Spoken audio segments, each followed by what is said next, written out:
Trigger warning, I'm about to get a little bit controversial, but this is something that I've seen in a lot of people who just want to be screenwriters. Yo, am I missing something here? What's going on here, man?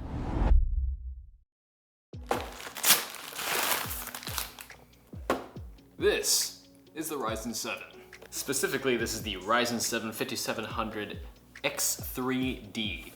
This is the newest processor that just came out, and so I grabbed it because my PC has been needing an upgrade for quite some time now. I've been editing on the Ryzen 5 for a very long time, and let's just say that it's not cutting it, to say the least, in terms of editing. Hence, we've been moving to Red Raw and lots of other higher resolution video files. So this guy right here, the Ryzen 7, huge step up, and hopefully it speeds up my editing process so I can get videos out faster for you guys. There's the processor right there, looking beautiful. Can't wait to install this thing. But something that I am missing though is thermal paste, so I'm gonna need to run to Best Buy for that. It's almost 8 p.m. right now, and I have a lot of editing to do like usual. So what I'm gonna do, I'm gonna get that done, I'm gonna go to bed, and I'll see you guys tomorrow.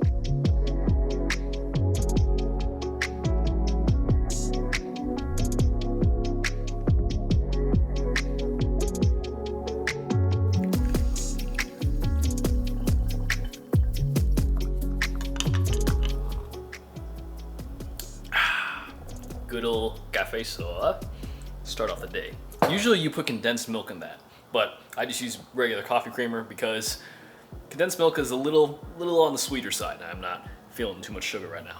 Alright, so check it out. I've been in the filmmaking world for, I guess professionally, I've been in it for about 4 years, but I've been making movies and short videos ever since I was about 9 years old. So I've been in the game for a little bit, obviously not as long as other people, but I definitely think I'm in a place where I can tell you guys some of the mistakes that I've made in the short time that I've been in this strange world that we call filmmaking. Now, I can talk for honestly hours the amount of mistakes that I've made in the filmmaking world so far, but I think I gotta narrow it down to 3 just to keep this video from being the length of a feature film. Starting with number 1, thinking and not doing. Understand, yes, filmmaking is a very daunting thing to get into. Now, because of how daunting it is to get into filmmaking, it's very easy to just sit back and think about it, like, oh yeah, I'm gonna make this movie, or I'm gonna make this film, I'm gonna make this video. Oh yeah, I watched this movie, I'm gonna make one just like that. And then, evidently, that doesn't lead to anything. You thought of it, you haven't done it. People are not rewarded for what they think, they're rewarded for what they do. Trigger warning, I'm about to get a little bit controversial, but this is something that I've seen in a lot of people who just want to be screenwriters. Now, don't get me wrong, of course, screenwriting is an art in and of itself, and I absolutely applaud anybody who can write really good stories, and obviously a story is the only reason why people watch movies in the first place. However, understand this, screenwriting is a very conceptual thing to do. It's just basically putting thoughts on a piece of paper. Of course, some thoughts are better than others, and they actually do end up getting produced. However, there are a lot of screenwriters out there who just write the script and then throw it out and write another script, and they keep writing and writing and writing because you think you're doing something that's productive. You're writing a script out. Okay, that's doing something, great.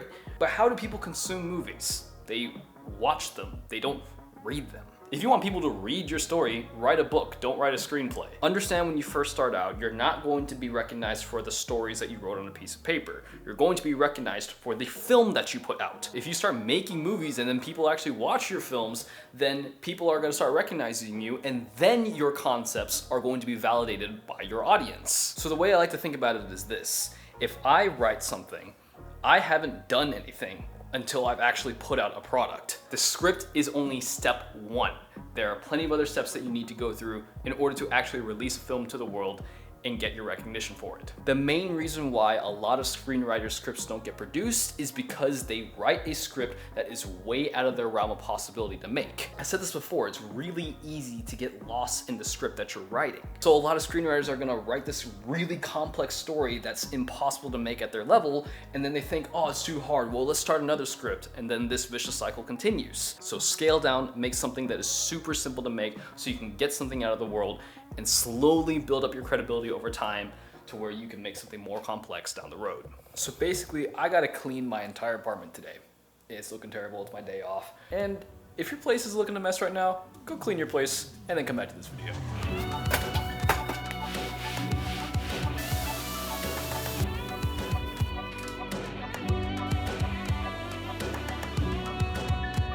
Alright, so like I said last night, I gotta head to Best Buy and go get myself some thermal paste because I don't have any and I need to install that new processor tonight. Alright, let's go. Precarious spot to put the camera.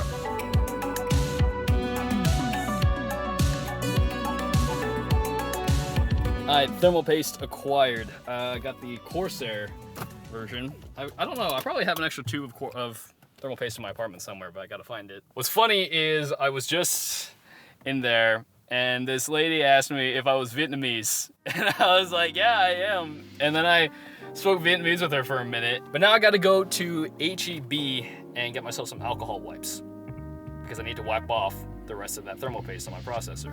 But before we do that, gotta get some food. I got myself some Chipotle right here. This is my signature chicken bowl. Absolutely awesome. By the way, you should try this out right here. If you get a burrito bowl, you should put a tortilla in the bowl. So after you eat all the food, you can eat the tortilla at the end. It's awesome. I was also admiring this really nice windows. Very nice background. Getting warm out here again. It's 80 degrees. That feels more like Texas, I'm not gonna lie. Anyways, guys, mistake number 2 that I made in the time that I've been in filmmaking is not searching for a team. So whenever I first started out making movies and short films and everything like that, whenever I was in high school, I did absolutely everything. I handled the cameras, I was a gaffer, I was a grip, I was a camera operator, I was a first AC, second AC, everything underneath the sun. I did everything myself. Now, to some degree, I do believe that everybody needs to go through this phase of doing absolutely everything yourself so you can earn your stripes. However, at a certain point, whenever I really started to take things seriously, I did realize that this was not the most efficient way to do things, of course.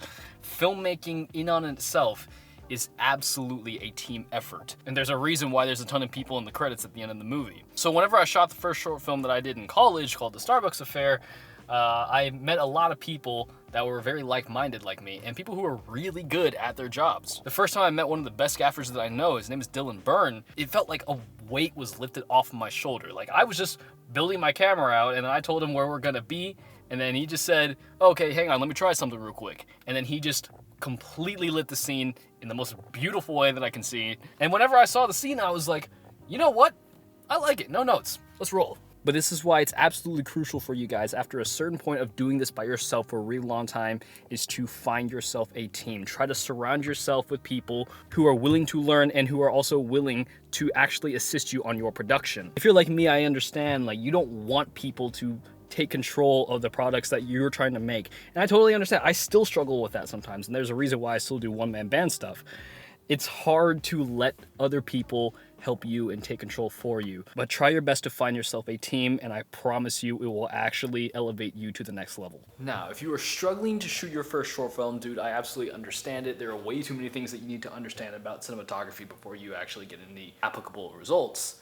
And that's why I want to let you know that I'm here to help with my mini cinematography course. Our mini cinematography course, The Filmmaker's Cheat Code, is the ultimate crash course to becoming an expert cinematographer in just 1 week. There are 7 fundamentals of a cinematic image that every cinematographer needs to know, and we cover all of those along with some other bonuses, such as our brand new custom light leak pack captured on the Red Dragon 4.5K sensor that you can use to add some flair to your shots. This course is the best launching point for those of you who just got your first camera and are scouring YouTube tutorials like this one trying to learn how to use it. So click the link in the top right corner and the first link in the description below to learn more. All right, the third mistake that I made as a beginner was not niching down in a department. Filmmaking is a very broad term. It's an umbrella term, right? Because there are so many things in filmmaking to choose from. So you need to understand what department do you need to choose. Now, before you say director, understand what a director does. What a director does is that they lead the creative direction of the story and they bring out the performance in an actor. But also pay attention to the other departments in filmmaking. Camera department, sound department, makeup and hair maybe, production design. This is why I said earlier that everybody who's a beginner filmmaker does need to put themselves through their paces. You do need to get good at basically doing all of it yourself with little help outside of PAs. That way you can learn every department yourself and see which one sticks to you the most. Personally, I've niched down into 2 different niches. The first one, which is what I really nestled myself into, which was camera department, and recently I've been doing a lot more stunt performance and acting. Those are the main 2 that I absolutely love doing. I love punching people in the face and making myself look like Donnie Yen, and working with cool cameras. But you do need to ask yourself, what specifically do you want to do in filmmaking? You need to really focus in on a certain aspect before you just say that you want to be a filmmaker. Again, filmmaking is an umbrella term and you need to figure out where exactly you fit in. All right, guys, I think it's that time. Let's get this thing in the PC. Okay, so I put my PC down right here, only to realize I don't have a screwdriver. Okay, I'll be right back. Okay, a millennia later, got myself a screwdriver set. Let's get this done. First of all, I gotta take off the front panel. Grounded myself as well. Now let's take out the cooler. There it goes. All right, that's two. Little wiggle, come on. There it goes. All right. I'm just gonna wipe up what I can from this thing. Ew, that's a mess. The tension lever off. Pull out the brain of my PC right here. There it goes. This processor is very old now. There it is. New Ryzen 7 57X 3D. That's it right there, guys. Nice. Tension arm goes down.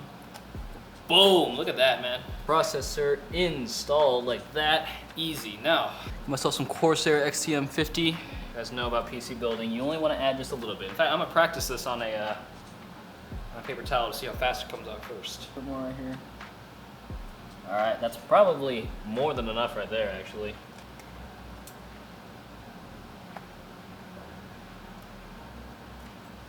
All right, there it goes.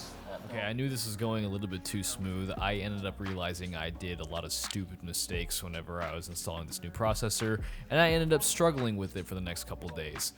But that's gonna have to wait for another video.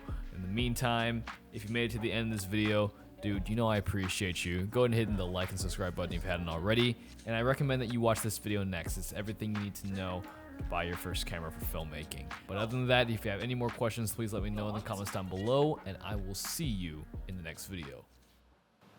What's going on here, man?